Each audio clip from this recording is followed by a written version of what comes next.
हरे कृष्णा। मैं आज आपको रविवार यानी सूरज भगवान की पूजा कैसे करनी चाहिए और इसके पीछे इनकी कहानी कौन सी है ये सुनाने जा रही हूँ। आप ध्यानपूर्वक सुनिए। रविवार सूरज जी की पूजा। होली या शीतला सप्तमी के बाद जो रविवार आए उस दिन सूरज जी की पूजा पीपल के नीचे करनी चाहिए। पूजा के रोट में बीच में सूरज जी देखने के लिए थोड़ा छेद रख लेवे। शक्कर नहीं डालनी। हल्दी, कुमकुम, मेहंदी, लच्छा, पैसा, कच्चा सूत, गेहूँ, धूप, आरती, पुष्प, आटे के कच्चे फल, साथ हल्दी डाले हुए व जल का कलश पूजा में लेवे। पूजा करने के बाद कुसुम्बल और रोठा में से सूरज जी देखते हुए 7 बार अर्घ देना चाहिए। सूरज देखते समय बोलते हैं, सूरज बाबो दिटियो दिटियो जैसो टूटियो। जल छोड़ने वाला बोलता है, कहानी कहते हैं, व्रत करते हैं। सूरज रोठा के उजड़ने में 8 औरतें एवं 1 साठिया चिमाते हैं और कल्पना कल्पते हैं। इस दिन एक रोट पूरा स्वयं ही खाए, जूठा न छोड़े और न किसी को उसमें से खाने दे। सूरज भगवान की कहानी इस प्रकार है। एक माँ बेटी थी। माँ गाय चराने जाती। चैत्र का महीना आया, सूरज रोठा का रविवार आया। माँ ने बेटी से कहा, बेटी आज तेरे व मेरे लिए 2 रोट बना ले। मैं गाय चरा कर आती हूँ, फिर तू और मैं दोनों पूजा करेंगे। बेटी ने माँ के निमित्त 1 रोट तैयार किया। इतने में सूरज भगवान जोगी का वेश धारण कर आए और बोले, माई भिक्षा दो। बेटी ने कहा, मेरा रोट अभी सिका नहीं। तो जोगी ने कहा, मैं जाता हूँ। बेटी ने सोचा, जाता खाली नहीं जाना चाहिए। उसने माँ के रोट में से किनार खाड़ी करके जोगी को थोड़ा रोट दे दिया। माँ गाय चरा कर आई। बेटी से बोली, मेरा रोट कहाँ है? खंडित रोट देखकर माँ बावली हो गई। वो घी राठो दे, रोठा मैली करो दे, कहती नगरी में घूमने लगी। बेटी डर के मारे पीपल के झाड़ पर बैठ गई।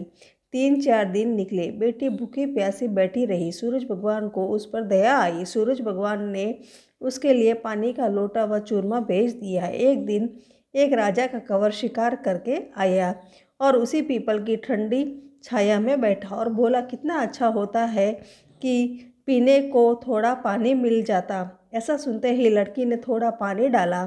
फिर राजा के कंवर ने कहा, मुझे बहुत भूख लगी है, कोई खाने को दे तो अच्छा होगा। तो लड़की ने ऊपर से चूरमा डाला। कंवर की भूख प्यास मिट गई। वो विचार करने लगा कि यहाँ कोई है। यह सोचकर राजा ने अपने सिपाहियों को पीपल के पेड़ पर खोज करने भेजा। उन्होंने जब जगह देखा उन्हें कुछ नहीं मिला तो राजा का कंवर खुद ऊपर चढ़ा और ढूंढा तो वह लड़की मिली। राजकुंवर ने कहा, तू कौन है? तब लड़की ने अपनी कहानी सुनाई। राजा के कंवर ने कहा, मेरे साथ शादी करेगी? तो लड़की बोली कि आप तो नगरी के राजा हो, मैं तो गरीब व अनाथ लड़की हूँ, मेरे कोई नहीं है। राजा जी माने नहीं। गाजे बाजे के साथ उस कन्या से पीपल के नीचे ब्याह कर घर गए। बहुत दिन बीते। एक दिन माँ घूमती घूमती महल के बाहर पहुँच गई और आवाज़ देने लगी कि घी रोठो दे, घी रोटा मैली कौर दे। बेटी छत पर खड़ी देख रही थी। रानी ने सिपाहियों को भेजकर माँ को बुलाया और एक कमरे में ठहराया, कमरा बंद कर दिया। एक दिन राजा ने सारी चाबियाँ मांगी। रानी ने 6 कमरों की चाबियाँ दी पर 7वें कमरे की चाबी नहीं दी। राजा ने जिद करके 7वें कमरे की चाबी लाकर 7वां कमरा खोला तो आगे सोने की शिला देखी। राजा ने रानी से पूछा, ये क्या है? रानी ने कहा, ये मेरे पीहर की भेंट है। राजा बोले, हमको आपका पीहर देखना है। रानी ने कहा कि मेरे पीहर नहीं है, आप तो मुझे पीपल के पेड़ के नीचे से ब्याह कर लाए थे। राजा हट करने लगे तो रानी सूरज भगवान से विनती करने लगी और 1.25 पहर का पीहर वासा मांगा और राजा रानी पीपल के पेड़ के नीचे आए। वहाँ सारा कुटुंब था। कोई कहे मासी आया, कोई कहे जीजाजी आया, तो कोई कहे फूफाजी आया। राजा रानी का अच्छा सत्कार किया। राजा को परिवार देखकर बहुत आनंद हुआ। 1 पहर पूरा हुआ। रानी घर चलने के कहने लगी। राजा बोला, इतना बढ़िया ससुराल इतनी जल्दी नहीं छूटेगा।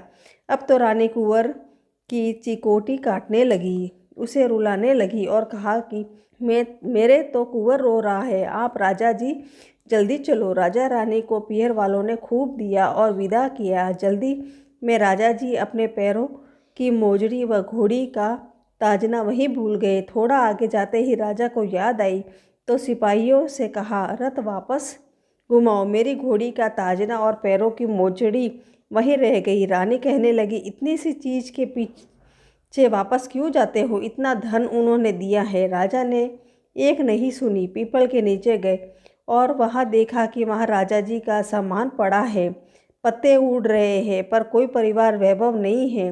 राजा बोले, रानी ये सब क्या है? रानी बोली, मैंने सूरज भगवान से 1.25 पहर का पियरवासा मांगा। मेरी तो एक माँ है जिसका रोटा खंडित होने से वो पागल हो गई। घूमते घूमते महल के नीचे आई तो मैंने उसे बुलाकर कमरे में बंद कर दिया। उसकी सोने की शिला हो गई। इतना सुनते ही राजा ने नगर में ढिंढोरा पिटवाया कि चैत्र के किसी भी रविवार को पियरवासे के लिए सूरज जी का व्रत करना चाहिए। जैसे सूरज भगवान ने रानी पर प्रसन्न हो वैसे पियरवासा दिया, वैसे सब पर सूरज भगवान की कृपा करे। खोटी की खरी, अधूरी की पूरी। सूरज भगवान की जय।